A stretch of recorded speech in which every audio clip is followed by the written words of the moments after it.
Η νομοθεσία που αφορά τα ζώα συντροφιάς έχει αλλάξει. Σε αυτό το βίντεο θα δούμε ποιες είναι οι υποχρεώσεις του κάθε ιδιοκτήτη που καθορίζονται στο νέο νόμο για την ευζοία των ζώων συντροφιάς και πιο συγκεκριμένα του σκύλου και της γάτας. Επίσης, στο τέλος του βίντεο θα δούμε ένα πινακάκι με τα πρόστιμα που ισχύουν από εδώ και στο εξής. Αν θέλετε να ενημερώνεστε πρώτοι για όλα τα νέα που αφορούν τους αγαπημένους μας φίλους, μην ξεχάσετε να κάνετε like στο τετράποδο κόσμο και να πατήσετε και το καμπανάκι για τις ειδοποιήσεις για να ενημερώνεστε αμέσως κάθε φορά που ανεβαίνει νέο βίντεο.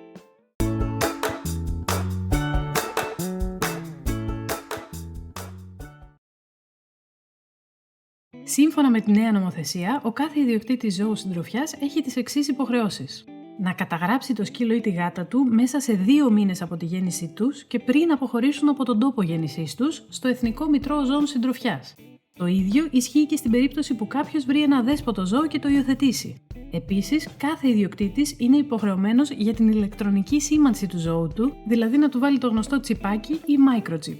Στην περίπτωση υιοθεσίας ή αγοράς ενός ζώου, όπου τα δηλωμένα στοιχεία του ιδιοκτήτη αλλάζουν, ο νέος ιδιοκτήτης έχει 10 ημέρες προθεσμία να τα ενημερώσει.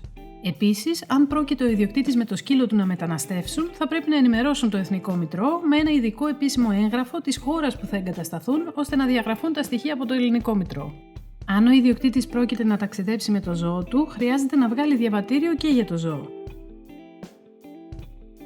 Ο ιδιοκτήτης έχει 1 χρόνο περιθώριο για να στηρώσει το σκύλο ή τη γάτα του από τη στιγμή που το απέκτησε, εκτός και αν το ζώο είναι πάνω από 1 έτους. Σε αυτή την περίπτωση έχει μόνο 6 μήνες περιθώριο. Ωστόσο, η προθεσμία μπορεί να διαφοροποιείται λίγο ανάλογα με τη φυλή του κάθε ζώου ή κάποια ειδικά χαρακτηριστικά του, κάτι που γίνεται μόνο μετά από ειδική γνωμάτευση κάποιου κτηνίατρου. Στην περίπτωση που κάποιος δεν θέλει να στηρώσει το ζώο του, έχει το δικαίωμα να μην το κάνει, μόνο αν αποστείλει ένα δείγμα γενετικού υλικού του ζώου του στο Εργαστήριο Φύλαξης και Ανάλυσης Γενετικού Υλικού Ζώων Συντροφιάς. Αυτό το εργαστήριο έχει συσταθεί από το Ίδρυμα Ιατροβιολογικών Ερευνών της Ακαδημίας Αθηνών, το οποίο υπάγεται στο Ελληνικό Κέντρο Γονιδιωματικής. Για να το κάνει αυτό, θα χρεωθεί με ένα παράβολο 150 ευρώ για κάθε ζώο για τη φύλαξη του δείγματος σε αυτό το ίδρυμα για τουλάχιστον 12 χρόνια, όπως και τα έξοδα της αποστολής του εκεί που φτάνουν το πολύ μέχρι τα 10 ευρώ. Οι μόνοι που μέχρι στιγμής εξαιρούνται από την υποχρεωτική καταβολή των 150 ευρώ είναι οι ιδιοκτήτες που έχουν σκύλους οι οποίοι χρησιμοποιούνται αποκλειστικά για τη φύλαξη πυμνίων, με απλά λόγια οι βοσκοί. Ο λόγος που έχουν γνωστοποιήσει ότι συλλέγουν το DNA είναι για την επεξεργασία και την ανάλυση του με στόχο την προαγωγή της ευζοίας των ζώων, αλλά και για την ταυτοποίηση εγκαταλελειμμένων νεκρών ή κακοποιημένων ζώων. Δηλαδή, αν κάποιος βρει για παράδειγμα ένα κακοποιημένο παρατημένο σκύλο, μέσω των καταχωρημένων γονιδίων όλων των σκυλιών να μπορούν να εντοπίσουν τους συγγενείς του, τους ιδιοκτήτες τους και κατά συνέπεια ποιος το κακοποίησε ή το παράτησε. Αν ένας ιδιοκτήτης δεν επιλέξει να κάνει τίποτα από τα δύο, θα του επιβληθεί πρόστιμο 1.000 ευρώ και θα του δοθεί μια τρίμηνη προθεσμία για να στηρώσει ή να στείλει γενετικό δείγμα. Αν παρέλθει το τρίμηνο και πάλι δεν κάνει τίποτα, θα του επιβληθεί νέο πρόστιμο των 1.000 ευρώ με άλλο ένα τρίμηνο περιθώριο και πάει λέγοντας. Να τονίσω ότι αυτό ξεκίνησε να ισχύει από την 1η Μαρτίου του 2022 και τα πρόστιμα θα ξεκινήσουν να επιβάλλονται από την 1η Σεπτεμβρίου του 2022. Επίσης, από την υποχρεωτική στήρωση εξαιρούνται μόνο οι σκύλοι εργασίας των ενόπλων δυνάμεων. Τέλος, όσον αφορά τους κυνηγούς, πρέπει και αυτοί να δηλώσουν κάθε σκύλο τους στο Μητρό και να επιλέξουν μεταξύ στήρωσης ή αποστολής δείγματος DNA. Αν δεν κάνουν τίποτα από τα παραπάνω, αφαιρείται η άδεια κυνηγιού τους για 2 χρόνια. Επίσης, σε περίπτωση που κάποιος κυνηγός έχει εγκαταλείψει ζώα που βρίσκονται στην ιδιοκτησία του ή άμεσους απογόνους αυτών, χάνει την άδεια κυνηγιού του για πάντα.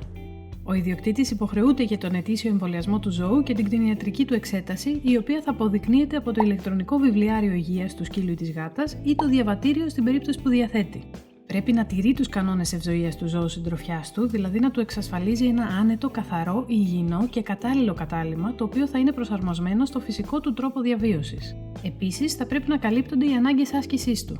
Ο ιδιοκτήτης υποχρεούται να καθαρίζει το περιβάλλον του ζώου από τα περιτώματά του, εκτός και αν πρόκειται για σκυλιά υπηρεσίας, βοήθειας, έρευνας, διάσωσης, κυνηγιού ή βοσκής, τα οποία εκείνη τη στιγμή βρίσκονται κατά τη διάρκεια εκτέλεσης των καθηκόντων τους.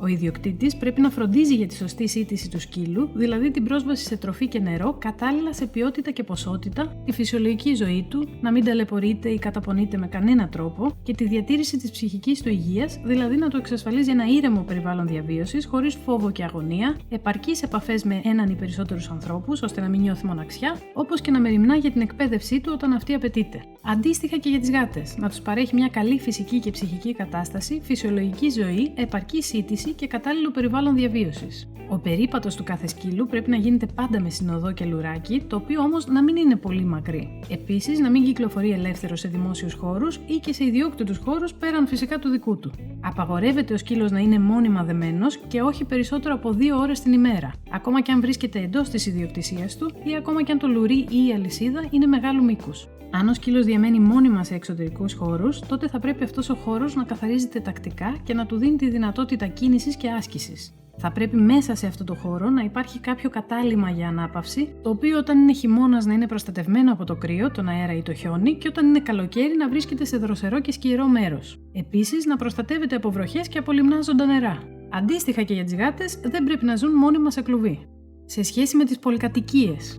Επιτρέπονται τα ζώα συντροφιάς, αλλά μόνο αν τηρούνται όλες οι υγειονομικές διατάξεις, οι αστυνομικές διατάξεις κοινής ησυχίας και φυσικά οι κανόνες καλής μεταχείρισης και ευζοίας του ζώου. Απαγορεύεται οι σκύλοι που μένουν σε διαμέρισμα να ζουν μόνιμα στη βεράντα, στο μπαλκόνι ή σε άλλους ανοιχτούς χώρους του διαμερίσματος. Μπορούν να διαμένουν σε κάποιο κοινόχρηστο χώρο, όπως είναι η πιλωτή, η ταράτσα ή ο κήπος, μόνο αν η Γενική Συνέλευση της Πολυκατοικίας έχει συμφωνήσει το ζώο να διαμένει εκεί και μόνο αν τηρούνται οι παραπάνω κανόνες. Εφόσον πληρούνται αυτά τα τρία, δεν μπορεί ο κανονισμός της πολυκατοικίας να απαγορεύσει τη διατήρηση ζώων συντροφιάς. Με τον κανονισμό της πολυκατοικίας μπορεί να περιοριστεί μόνο ο αριθμός των ζώων συντροφιάς αναδιαμέρισμα. Οποιαδήποτε αλλαγή στον αριθμό των επιτρεπόμενων ζώων μπαίνει σε ισχύ αφού περάσουν 12 μήνες από την ψήφισή τους από τη συνέλευση της πολυκατοικίας. Σημειώστε ότι οι αριθμητικοί περιορισμοί ισχύουν μόνο για σκύλους ή γάτες.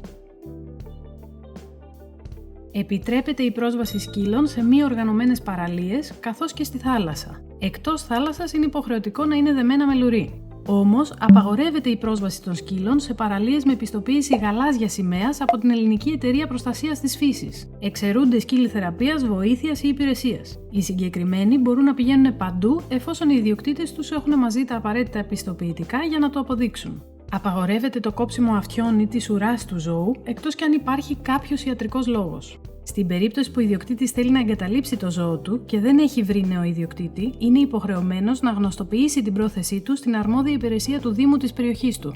Ο Δήμος με τη σειρά του είναι υποχρεωμένος να γνωστοποιήσει την ανάγκη υιοθεσίας του ζώου μέσα από την πλατφόρμα υιοθεσίας αδέσποτων ζώων συντροφιάς. Η ανάρτηση δεν μπορεί να ξεπεράσει τους 2 μήνες. Αν δεν βρεθούν σε αυτό το περιθώριο νέοι ιδιοκτήτες, ο ιδιοκτήτης έχει το δικαίωμα να παραδώσει το ζώο του στην αρμόδια υπηρεσία του Δήμου του, συμπληρώνοντας μια υπεύθυνη δήλωση και καταβάλλοντας στο Δήμο το ποσό των 300 ευρώ αν είναι σκύλος και των 100 ευρώ αν είναι γάτα ή κάποιο άλλο ζώο συντροφιάς. Ύστερα, ο πιστοποιημένος υπάλληλος του Δήμου θα πρέπει να ενημερώσει άμεσα τα στοιχεία ιδιοκτησίας του σκύλου στο Εθνικό Μητρό, όπου θα μπουν τα στοιχεία του Δήμου. Ο ιδιοκτήτης που αποχωρίζεται το ζώο του και το παραδίδει στο Δήμο δεν έχει το δικαίωμα να αποκτήσει άλλο ζώο συντροφιάς για τα επόμενα 3 χρόνια. Τέλος, για οποιοδήποτε ζημιά προκαλέσει το ζώο κάπου, ευθύνεται το άτομο του οποίου τα στοιχεία είναι καταγεγραμμένα στο Εθνικό Μητρό, είτε είναι ο ιδιοκτήτης, είτε ανάδοχος, Δήμος, φιλοζωικό σωματείο ή φιλοζωική οργάνωση κτλ.